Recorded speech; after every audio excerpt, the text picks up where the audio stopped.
Deadly moments in history, the Nika Riots. A huge thanks is owed to our sponsors, the Great Courses Plus, for making this video possible. On January 12th, 532 AD, during the reign of Justinian, a chariot racing event in the capital of the Eastern Roman Empire broke out into riots. Fanatical fans swarmed the streets in a wave of popular protests the likes of which had never been seen before in the city's history. Fires raged, thousands died, and an emperor was brought to his knees.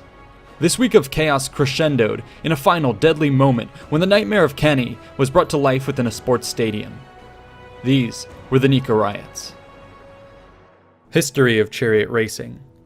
Chariot racing had long been a popular sport in the Mediterranean.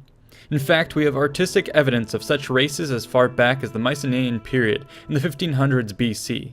In the Iliad, Homer even references their inclusion at the funeral games of Patroclus. Within the Hellenic world, chariot racing made it big in 680 BC when the Olympics were extended a second day to accommodate their inclusion. The sport would make even further strides under the Roman Empire. Virtually every major city housed a race course. Our records show that there were over 170 of these hippodromes across the empire. Racers themselves enjoyed huge popularity and could become both rich and influential. Indeed, one of the wealthiest athletes in history was Gaius Diocles, a Roman charioteer in the 2nd century AD. In the Eastern Roman Empire, chariot racing remained extremely popular long after it had declined in the West. The Great Hippodrome of Constantinople stood as a testament to this fact. Built in the heart of the city, it served as a brilliant stage to demonstrate the emperor's power, wealth, and generosity through lavish public entertainment that went on for days. The facility was about 400 meters long and 200 meters wide, with the ability to draw crowds large enough to rival even our biggest modern stadiums. Estimates on attendance are speculative, but some have placed high-end numbers at around 100,000. Events were certainly crowded, and just as today, good seating was prime real estate. VIPs could expect marble seats in the front rows, while everyone else filled the wooden benches behind them. Shading would be provided by overhead installations, while cushions might be rented from vendors for the day.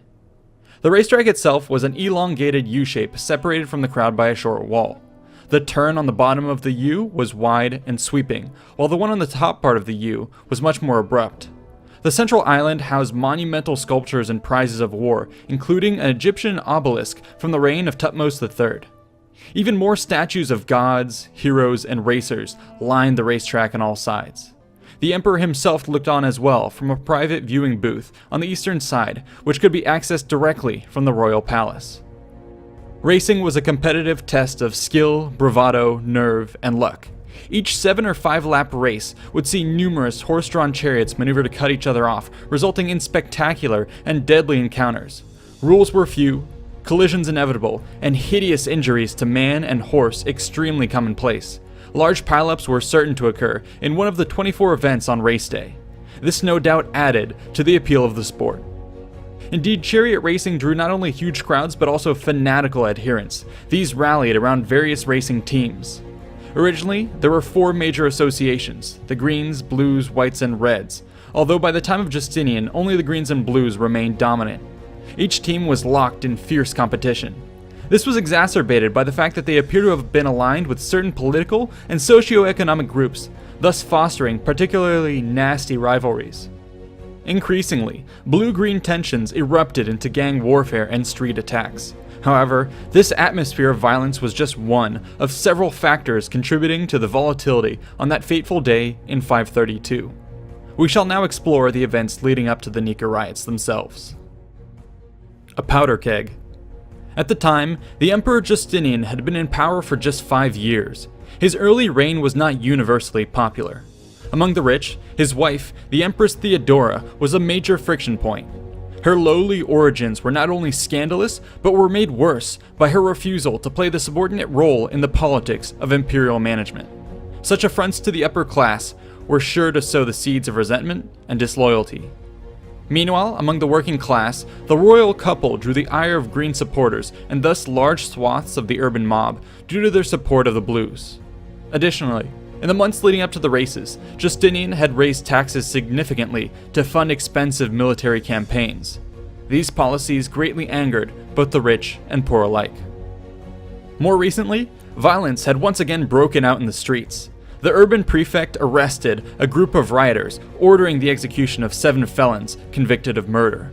Among these were a green and a blue supporter. They were to be hung the night of Saturday, the 10th of January. However, at the fateful moment when they were raised up, the scaffolding broke. To some in the crowd, it was a sign from God. This would have been an opportunity for greens and blues in attendance to protest the execution of their compatriots.